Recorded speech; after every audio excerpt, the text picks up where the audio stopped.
Lawyer తను కంప్లైంట్కి బదులుగా ఒట్టి బ్లాంక్ పేపర్ స్టేషన్కి పంపించింది. ఏంటది? అసలు ఏం లేదు, ఉట్టి తెల్ల కాగితం మాత్రమే. పిచ్చోళ్ళు, చెత్తలో పారేయ్.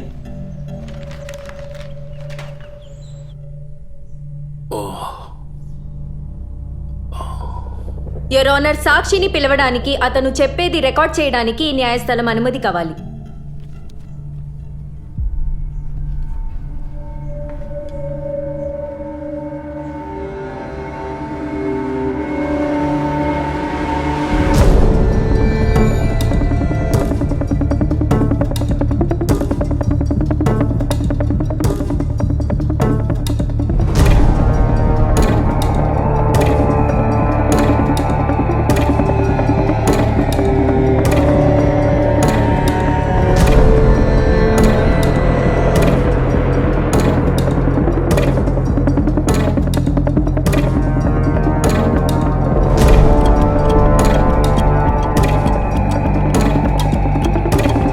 నేను చెప్పినట్టు చెప్పండి.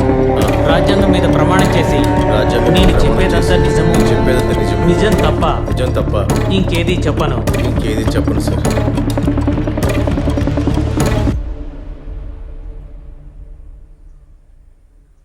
అయ్యా, వాళ్ళు చెప్పిందంతా నిజమేనయ్యా. చంద్రప్రకాష్ చెప్పి నేనేనయ్యా జూబ్లీ హిల్స్లో ఉన్న రెసార్ట్లో రూమ్ నెంబర్ 205లో హిడెన్ కెమెరా పెట్టి న్యూడ్ వీడియో తీసాము. అది ఆ రోజే 108 రూమ్లో ఉన్న సిపి ఫోన్కి నా ఫోన్ నుండి ట్రాన్స్ఫర్ చేశాను సార్. నో, అరవకండి. మీరు అరవడానికి ఇదేం ఛానల్ రూమ్ కాదు, కోర్టు.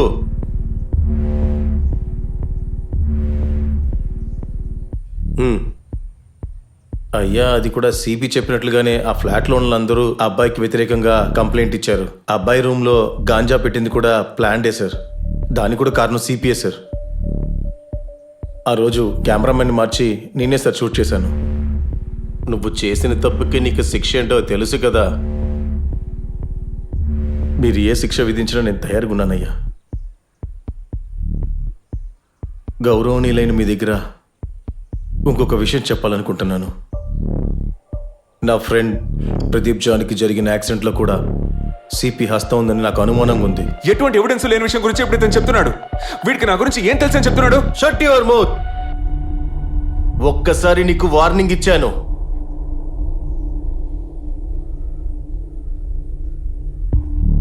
కూర్చో సిపి. లాయరు, మీరు నా కోసం మాట్లాడి తీరాలి. నీకెలా అర్థమవుతుంది? కేసు వేరే your honour, ITR section 67A 5.9 IPC section కింద ఈ కేసుని రిజిస్టర్ చేసి విచారించాలి. మై లార్డ్, ఎలక్ట్రానిక్ ఎవిడెన్సే ఈ కేసులో చాలా ముఖ్యమైనది. అక్యూజ్డ్ విద్యాశాలికి పారిపోయే అవకాశం ఉన్నందువల్ల పోలీస్ అతని వెంటనే విచారించి ఆధారాలు సేకరించాలి. ఒకవేళ డిలే అయితే ఈ కేసు తారుమారు అవుతుంది. Your honour, I'm extremely sorry to interrupt here.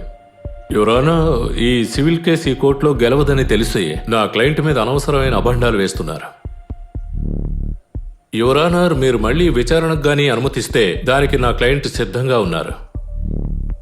దేశం వదిలి వెళ్లిపోవాలన్న ఉద్దేశం నా క్లయింట్కి ఎంత మాత్రం లేదు యువర్ ఆనర్. నిందితుడికి ఇవాళ సాయంకాలం దుబాయ్కి వెళ్లే పనుంది కదా. ఈ విషయం చెప్పడానికి కదా మీ జూనియర్ని ఛాంబర్కి పంపించారు. ఇండియా వదిలి పారిపోయిన చాలా మంది కథలు ప్రజలకి బాగా తెలుసు.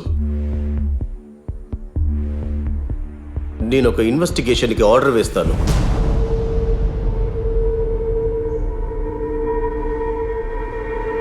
Okay your honour.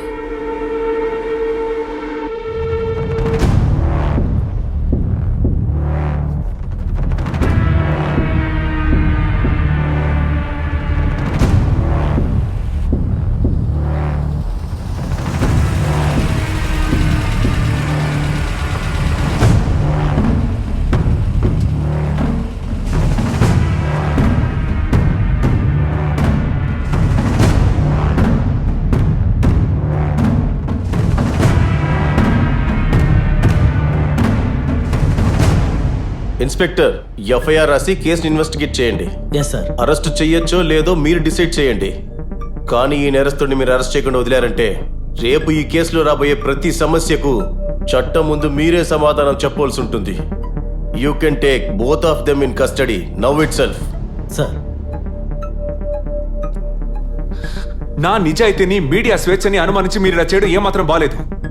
నా మీద నమ్మకం ఉంచిన లక్షలాది ప్రజల ముందు నా మర్యాద పూర్తిగా పోతుంది. నేను అమాయకుండా నిరూపించుకోవడానికి కోర్టు నాకు ఒక అవకాశం ఇవ్వాలి. ఇక్కడ నాకు వ్యతిరేకంగా చెప్పినవన్నీ కేవలం కట్టుకథలు మాత్రమే. ఇండియాలో ఉన్నత స్థానంలో ఉన్న ఒక ఛానల్ మీద వేసిన ఆరోపణని కోర్టు వెనక్కి తీసుకోవాలి. మీ చేతిలో ఛానల్ ఉంది కదా అని చెప్పి మీరు ఏమన్నా మాట్లాడచ్చు అనుకుంటున్నారా? ఇంకొక మాట మాట్లాడావంటే అంతే. ఐపీసీ 228 ప్రకారం ఏ కంప్లైంట్ విట్నెస్ లేకుండా నీ మీద నేను కేసు వెయ్యగలను. మీరిప్పుడు అరిచారే మీ గౌరవం గురించి. మీ జర్నలిస్ట్కి మాత్రమే గౌరవ మర్యాదలు ఉన్నాయనుకుంటున్నారా? డబ్బు పరపతున్న వాళ్ళకి మాత్రమే కాదు, ఈ దేశంలో ఉన్న పేదవాళ్ళకి కూడా గౌరవ మర్యాదలు ఉన్నాయి. వాళ్ళ దగ్గర డబ్బులు లేవన్న ఒకే ఒక కారణం వల్ల పాప అమాయకులు మీ మీద పరువు నష్ట దావా వేయకుండా ఉన్నారు.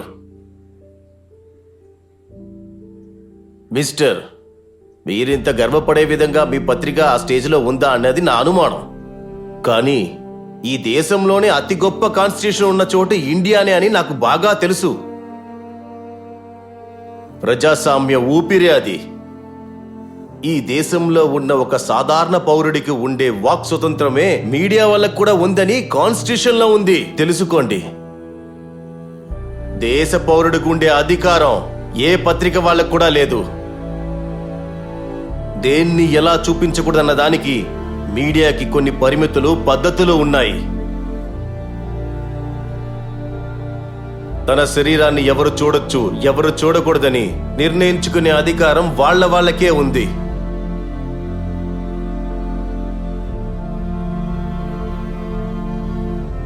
దాన్ని మీరి ఒకడు వీడియో తీశాడంటే అది క్రిమినల్ కేసు అవుతుంది. తర్వాత ఛానల్లో వివాదాలు పెట్టి కూర్చుని నీతులు, అవినీతులు చెప్పకూడదు. దానికోసమే కోర్టు ఉంది. Take them.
చెప్పండి.